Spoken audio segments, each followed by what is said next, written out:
പാഠം 471. മണ്ണും ചാരി നിന്നയാൾ.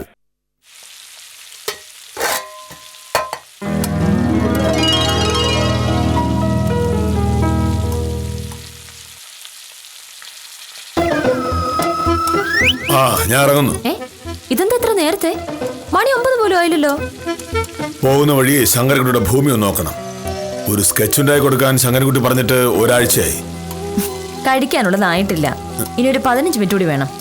ഞാൻ പോകുന്ന വഴി കൃഷ്ണൻകുട്ടിയുടെ ചായക്കടന്ന് കഴിച്ചോളാം. 9 മണിക്ക് എത്താമെന്ന് ഞാൻ ശങ്കരൻകുട്ടിയോട് വാക്ക് പറഞ്ഞു പോയി. കൊള്ളാം.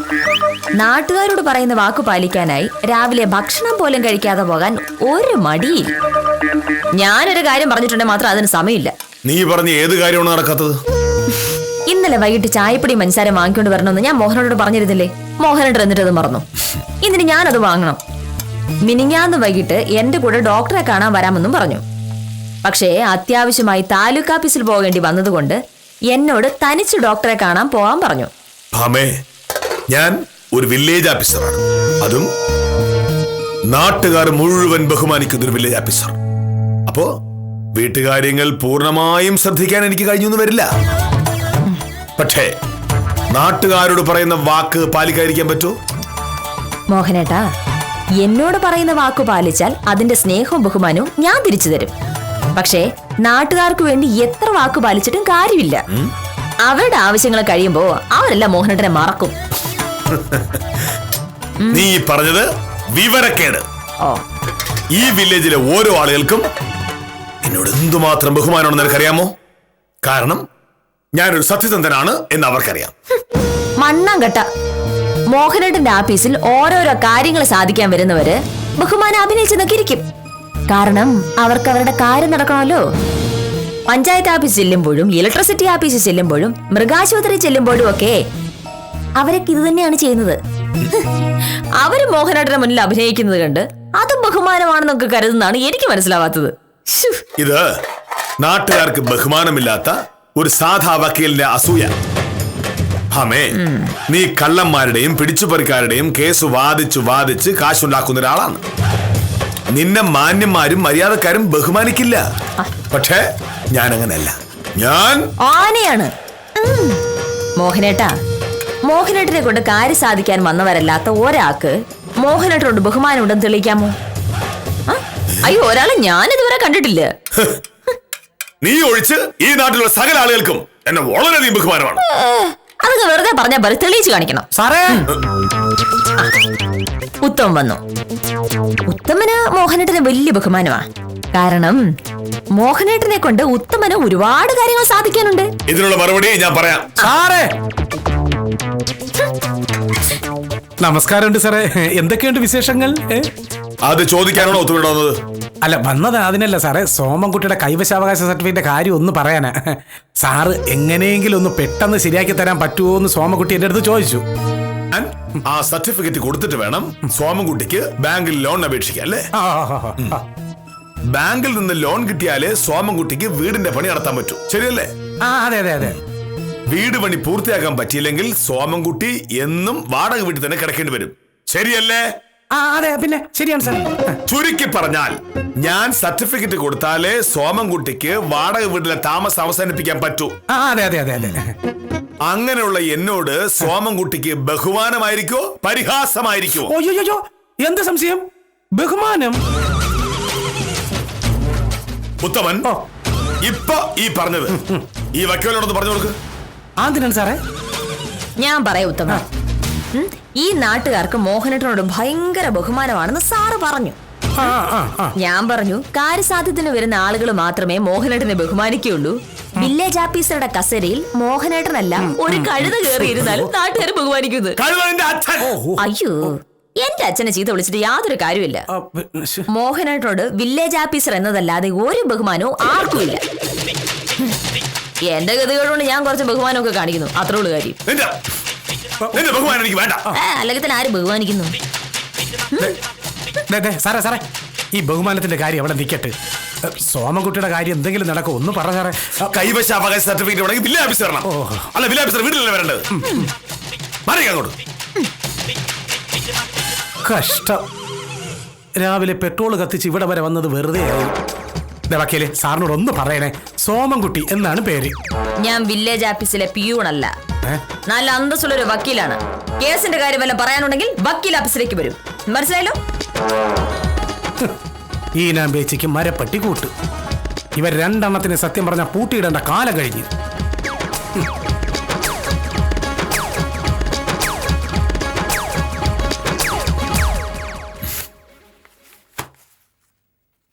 പോയി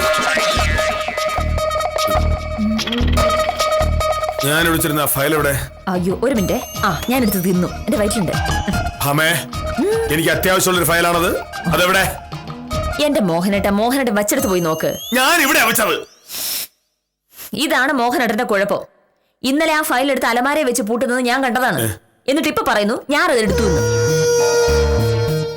സ്വഭാവം ഇതല്ലേ. നാട്ടുകാർക്ക് ബഹുമാനമില്ലെങ്കിലും എന്റെ ബഹുമാനം ദിനം പ്രതി ഇങ്ങനെ കൂടി വരികയാണ്.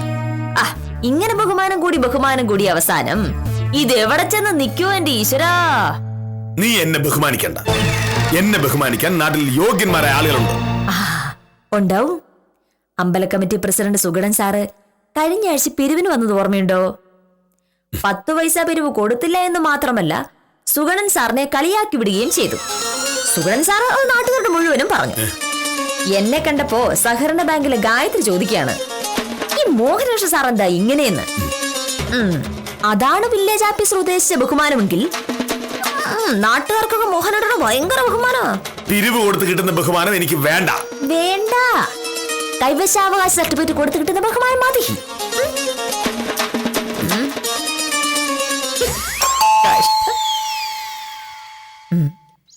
നമസ്കാരം വക്കീലെ. നമസ്കാരം. ഞാൻ പുഷ്പാങ്കദൻ, ഇവിടുത്തെ ക്ലബിന്റെ പ്രസിഡന്റ്. എനിക്കറിയാം. എന്താ കാര്യം? ക്ലബിന്റെ വക ഒരു ഓണാഘോഷമുണ്ട്, അതിന്റെ പിരിവിനിറങ്ങിയതാ. മോനേഴ്സ സാറല്ലേ? കൊള്ളാം. പിരിവിന് വരാൻ പറ്റിയ സ്ഥലമായത്. കഴിഞ്ഞ ആഴ്ച അമ്പല കമ്മിറ്റിയിൽ നിന്നും വന്നവരെ വിരട്ടി വിട്ട കഥ നാട്ടിൽ മുഴുവനും പാട്ടാണ്. മോഹനേട്ടന്റെ കയ്യിൽ നിന്ന് സംഭാവനയായി 10 രൂപ കിട്ടുമെന്ന് പുഷ്പാങ്കദം കരുതണ്ട. എന്നാലും ഒന്ന് ചോദിച്ചു നോക്കാലോ. സാറിനൊന്ന് വിളിച്ചാ പറയാനുള്ളത് പച്ച മലയാളത്തിൽ ഞാൻ പറഞ്ഞു. ഇനി ചീത്തവിളി കേട്ടേ അടങ്ങുന്നാണെങ്കിൽ ഞാൻ വിളിക്കാം. പിന്നെ എന്നെ കുറ്റം പറയരുതേ.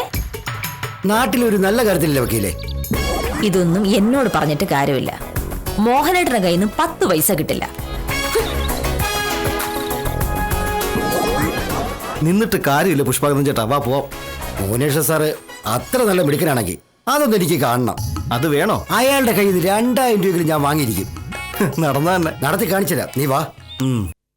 ഓണം ഇങ്ങ് അടുത്തല്ലോ കാഞ്ഞിര സാറേ. സാധനങ്ങളുടെ വില കൂടുന്നത് കണ്ടിട്ട് പേടിയായിട്ട് വയ്യ. എങ്ങനെ ഓണം ആഘോഷിക്കും? സത്യമാ പ്രഫേ, ഓണം ആഘോഷിക്കാൻ വേണ്ടി ലോൺ എടുക്കേണ്ട അവസ്ഥയാ. എന്ത് ചെയ്യോ എന്തോ. അമ്മ ആശുപത്രിയിലായിട്ട് ദിവസം 7 ആയി. നാളെയോ മറ്റന്നാളോ ഡിസ്ചാർജ് ചെയ്യുമ്പോൾ ബോണസും അഡ്വാൻസും ഒക്കെ ആ വഴിക്കാൻ കഴിയും. അത് കഴിഞ്ഞ് ഒരു ചായ കുടിക്കണമെങ്കിൽ കടം വാങ്ങണം. നാട്ടിൽ പോണമെന്നാ പ്രഹ്ലാദൻ ചേട്ടന്റെ നിർബന്ധം. ഞാൻ പറഞ്ഞു വേണ്ടാന്ന്. പോവുകയാണെങ്കിൽ കുടുംബത്തുള്ളവർക്ക് മുഴുവൻ എന്തെങ്കിലും വാങ്ങിക്കൊടുക്കണം. എവിടെ ഇരിക്കുന്നു കാശ്?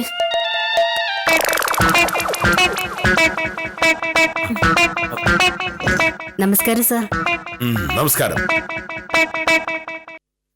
സുന്ദരേശന്റെ കൈവശാവകാശ സർട്ടിഫിക്കറ്റ് എഴുതിയായിരുന്നോ? ഇപ്പൊ എഴുതാം സാർ. ഞാൻ രാവിലെ വരുമ്പോ എഴുതി വെക്കണമെന്നല്ലേ പറഞ്ഞിരുന്നത്? മറന്നുപോയി സാർ. നിങ്ങൾ ഇങ്ങനെ സമയത്ത് ജോലി ചെയ്യാൻ മറക്കുന്നത് കൊണ്ട് എനിക്കല്ലേ പ്രയാസം.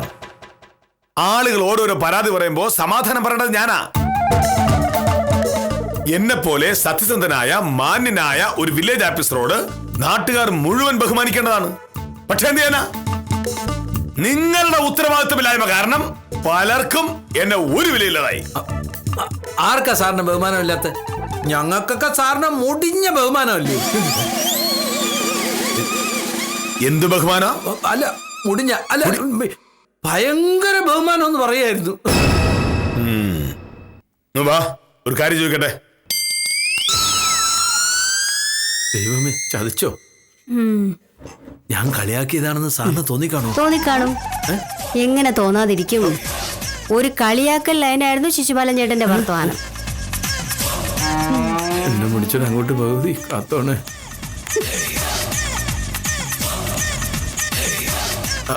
സാർ, ഞാൻ വന്നു. ഞാനൊരു കാര്യം ചോദിച്ചാൽ ശിശുപാല സത്യമേ പറയാവൂ. എന്താ സർ?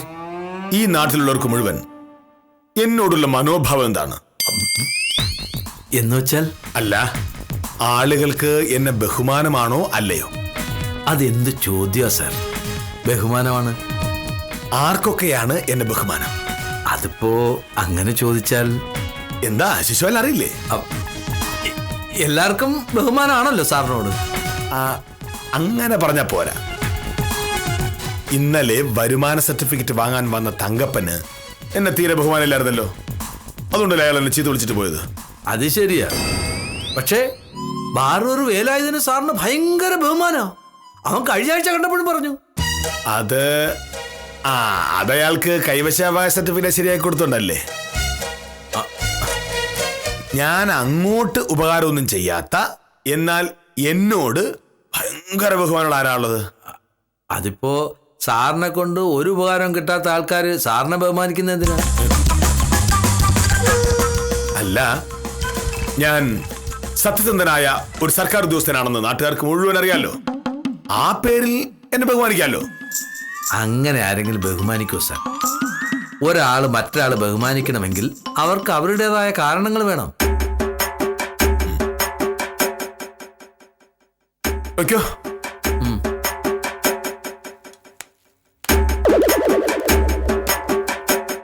അതായത്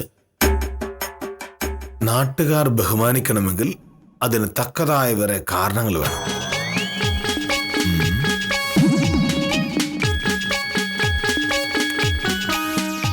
എന്താ ശിശുപാലൻ ചേട്ടാ പ്രശ്നം? പറഞ്ഞു കേട്ടിട്ട് മോഹനേഷ് സാറിന് എന്തോ പ്രശ്നമുണ്ട്. നാട്ടിൽ സാറിനെ ബഹുമാനിക്കുന്നവരാരൊക്കെയാണ്, ആർക്കാണ് സാറിന് ബഹുമാനമില്ലാത്തത് എന്നൊക്കെ ചോദിച്ചു. അതെന്താ ഇപ്പൊ അങ്ങനെ ഒരു ചോദ്യം? ആർക്കറിയാം? ആള് മോഹനേഷ് സാറായതുകൊണ്ട് എപ്പോ എന്താ ചിന്തിക്കുന്നതെന്ന് പറയാൻ പറ്റില്ലല്ലോ. ശരിയാ. നമസ്കാരം ശിശുപാല സാറേ. നീ എന്താ പുഷ്പാങ്കത വില്ലേജ് ഓഫീസിൽ? ഇത്തവണത്തെ ഓണാഘോഷ കമ്മിറ്റി പ്രസിഡന്റ് നീയാണല്ലേ? നാട്ടുകാർ നിർബന്ധിക്കുമ്പോ എങ്ങനെ ഏക്കാതിരിക്കും? ഞാനായിക്കോളാന്ന് അങ്ങോട്ട് പറഞ്ഞ് കാല് പിടിച്ചാ നീ പ്രസിഡന്റ് ആയെന്നൊക്കെ ഞാൻ അറിഞ്ഞു.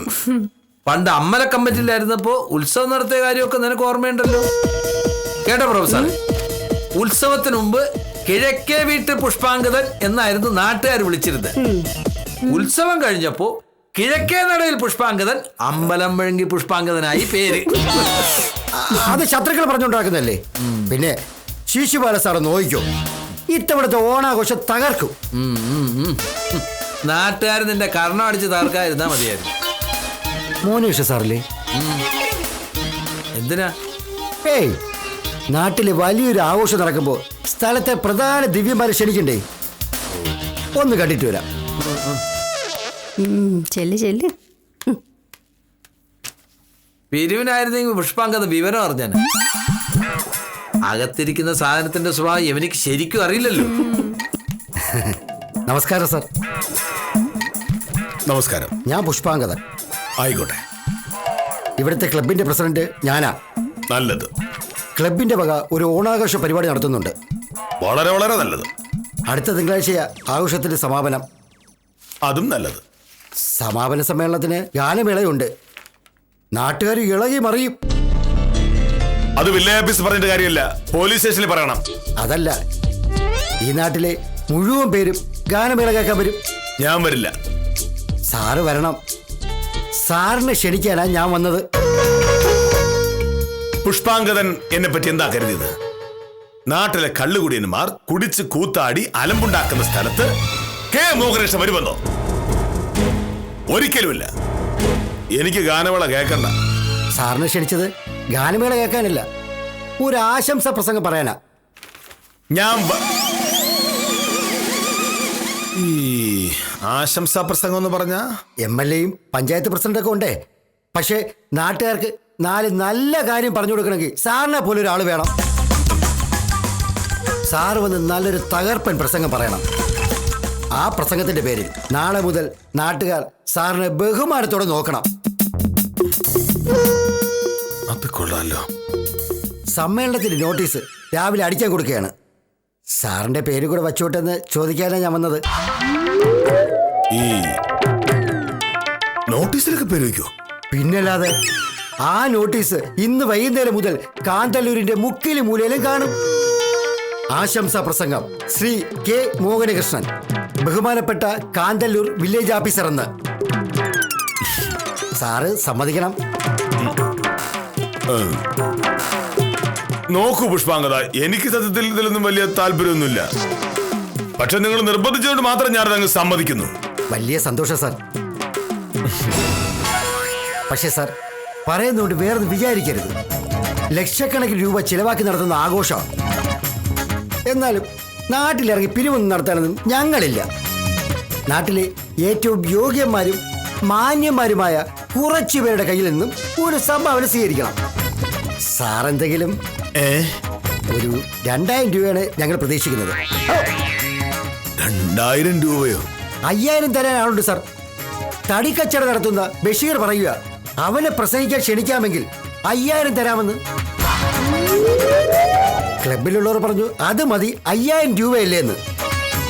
പക്ഷേ ഞാൻ പറഞ്ഞു തടിക്കച്ചവടം നടത്തുന്ന ബഷീറിനെ പോലെയല്ല മോഹനേഷ സാറെന്ന്. സാറ് മതിയെന്ന്. തർക്കമായപ്പോ ഞാൻ പറഞ്ഞു സാറ് 2000 രൂപ തരും, അത് വാങ്ങി നമ്മൾ പ്രശ്നം തീർക്കുമെന്ന്. ഇനിയിപ്പം 2000 ഇല്ല, ഞാൻ ചെന്ന അവര് പറയും ആശംസാ പ്രസംഗം പറയാം ബഷീർ മതിയെന്ന്. അത് വേണ്ട, 2000 രൂപ ഞാൻ തരാം. എനിക്കറിയാമായിരുന്നു സാറ് സമ്മതിക്കുമെന്ന്. ഞാൻ അങ്ങനെ സംഭാവന ഒന്നും കൊടുക്കാറില്ല. പക്ഷെ ഇത് നാട്ടിന് മുഴുവൻ ഗുണമുള്ളൊരു കാര്യമല്ലേ, ആ കാര്യമായതുകൊണ്ടാ.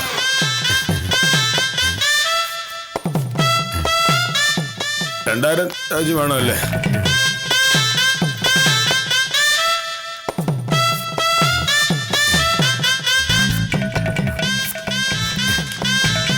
രണ്ടായിരം.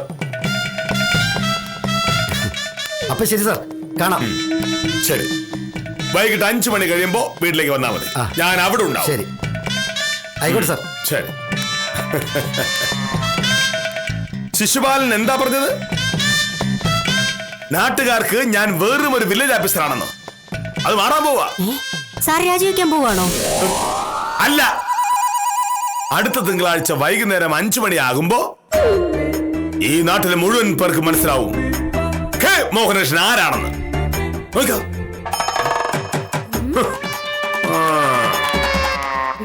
അടുത്ത തിങ്കളാഴ്ചക്ക് എന്താ പ്രശ്നം? കൃത്യമായിട്ട് അറിയില്ല. പക്ഷേ ഓണാഘോഷത്തിന്റെ സമാപനം അന്ന് വൈകിട്ടാ.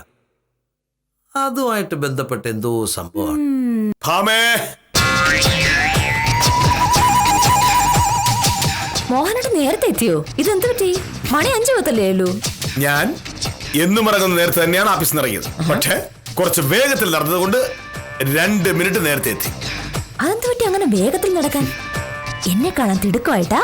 ഒട്ടുമല്ല, നിന്നെ ചില കാര്യങ്ങൾ പറഞ്ഞ് മനസ്സിലാക്കാൻ തിടുക്കമായി. അതുകൊണ്ട് അതെന്ത് കാര്യം? ഒരല്പം ക്ഷമിക്കൂ.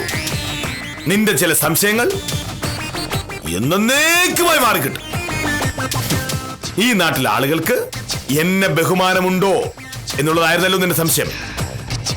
ആളുകൾ ബഹുമാനിക്കുന്നതിന് തെളിവ് വേണോ അല്ലേ? തെളിവുണ്ടാകും. പുഷ്പാങ്കദൻ കൃത്യസമയത്തിന്. പുഷ്പാങ്കദനോ? നീ ചെല്ലു ഭാമേ. ബാക്കി കാര്യങ്ങൾ നേരിട്ട് കാണുന്നതല്ലേ നല്ലത്.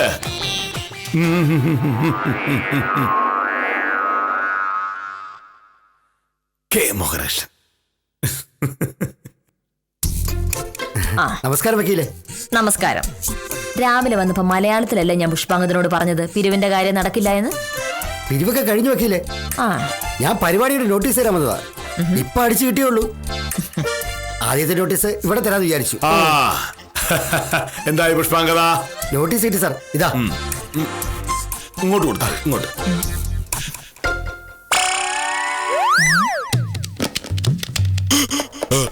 ആഹാ, ഇത് കൊള്ളാലോ. വലിയ പരിപാടിയല്ലേ?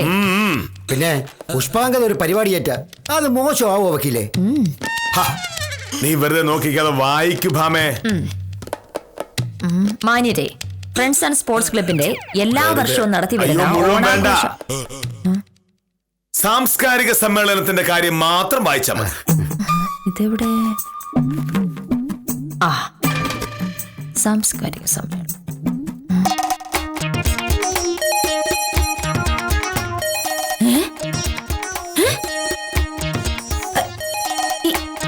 ഇതെന്താ? ഇതാരോട് വെച്ചിട്ടാ വെച്ചത്? സാറിനോട് വില്ലേജ് ഓഫീസിൽ പോയി അനുവാദം ചോദിച്ചിട്ടില്ല വെച്ചത്. താല്പര്യം ഉണ്ടായിട്ടല്ല, പക്ഷേ പുഷ്പാങ്കദനെ പോലൊരാൾ വന്ന് നിർബന്ധിക്കുമ്പോ എങ്ങനെ പറ്റില്ലെന്ന് പറയും. പേര് വെച്ചോളാം, ഞാൻ തന്നെ പറഞ്ഞു. അത് മാത്രമല്ല, നാട്ടുകാർ മുഴുവൻ കൂടുതൽ ആഘോഷമല്ലേ. അവിടെ ഒരു നല്ല പ്രസംഗം പറയാൻ കൊള്ളാവുന്ന വേറെ ആരുണ്ട് ഈ നാട്ടിൽ? സാറ് മനസ്സാക്ഷിയുള്ളവനാ. കാര്യം പറഞ്ഞപ്പോ ഞങ്ങളുടെ ഫണ്ടിലേക്ക് 2000 രൂപ സംഭാവന വന്നു. 2000 രൂപയോ? പിന്നെ നാട്ടിലൊരു നല്ല കാര്യം നടക്കുമ്പോ നമ്മൾ സഹകരിക്കാതിരിക്കുന്നത് ശരിയാണോ ഭാമേ? സാറിന്റെ കയ്യിൽ നിന്ന് കാശ് വാങ്ങിയെന്ന് പറഞ്ഞപ്പോ കേട്ടവരാരും വിശ്വസിച്ചില്ല. പക്ഷേ സാറ് പുറമേ കാണുന്ന പോലെയല്ലെന്ന് എനിക്ക് ഇപ്പോഴല്ലേ മനസ്സിലായത്. നീ ഭാമേ, നീ എന്ന് ഉറക്കെ വായിക്കേ. അത് കഴിഞ്ഞ് എനിക്ക് നിന്നോട് ചില ചോദ്യങ്ങൾ ചോദിക്കാനുണ്ട്. വൈകുന്നേരം 6 മണി മുതൽ സാംസ്കാരിക സമ്മേളനം. സ്വാഗതം ശ്രീ AT പുഷ്പാങ്കദൻ. അധ്യക്ഷൻ ഗോപാലൻകുട്ടി, ഗ്രാമപഞ്ചായത്ത് പ്രസിഡന്റ്. ഉദ്ഘാടനവും സമ്മാനദാനവും ശ്രീ AT വാസുദേവൻ, ബഹുമാനപ്പെട്ട MLA. ആശംസകൾ Sunilkumar, block member. Sasidharan, ward member. Advocate Satyabhama Mohanan.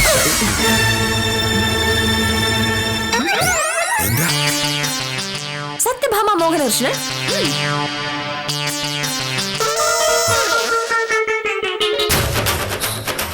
ആശംസ പ്രസംഗത്തിലുള്ള ലിസ്റ്റ് എടുത്തപ്പോഴല്ലേ മനസ്സിലായത് ഒരൊറ്റ പെണ്ണ് പോലും ഇല്ല.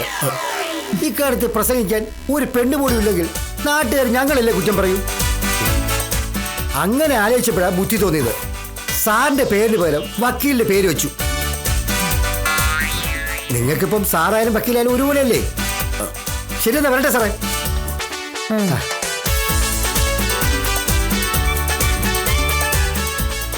സാറേ, അപ്പൊ അതാണ് കാര്യം. 2000 രൂപ പിരിവ് കൊടുത്ത് ആശംസാ പ്രസംഗകനാവാൻ നോക്കിയതാണ്. ഈ നോട്ടീസിൽ പേര് വരുന്നതോടെ നാട്ടുകാർ ബഹുമാനിക്കുന്നു എന്നതിന് തെളിവാകുമല്ലോ. 2000 രൂപ പുഷ്പാങ്കദനെ വെച്ചിട്ടുണ്ട്. മോഹനേട്ടാ, എനിക്കിപ്പം മോഹനേട്ടനോട് ഭയങ്കര ബഹുമാനം തോന്നുന്നുണ്ട്. സ്വന്തം ഭാര്യയുടെ പേര് നോട്ടീസിൽ വയ്ക്കാൻ വേണ്ടി 2000 രൂപ മുടക്കുന്ന ഒരു ഭർത്താവിനെ ഏത് ഭാര്യയെ ബഹുമാനിക്കാത്തത്? മോഹനേട്ടൻ ജീവിതത്തിൽ ആദ്യമായിട്ടാണ് എനിക്ക് വേണ്ടി ഒരു നല്ല കാര്യം ചെയ്യുന്നത്. മോഹനേട്ടാ, ഇതിപ്പോ ശക്തിന് വെച്ചത് കൊക്കിന് കൊണ്ടുപോയി എന്നാണോ, മണ്ണും ചാരി നിന്നുവൻ പെണ്ണും കൊണ്ടുപോയി എന്നാണോ പറയേണ്ടത്? കയ്യിലിരുന്ന 2000 രൂപ മുടക്കിയത് വെറുതെ ആയെന്ന് മാത്രമല്ല, ഭാര്യയുടെ പേര് നോട്ടീസിലടിച്ച് വരികയും ചെയ്തതോടെ ഈ കളി മോഹനകൃഷ്ണൻ തോറ്റു എന്നതാണ് സത്യം. സാരമില്ല, സ്വന്തം ഭാര്യയല്ലേ, അവളെയും നാട്ടുകാർ ബഹുമാനിച്ചോട്ടെ എന്നോർത്ത് കക്ഷി സമാധാനിച്ചുകൊള്ളും.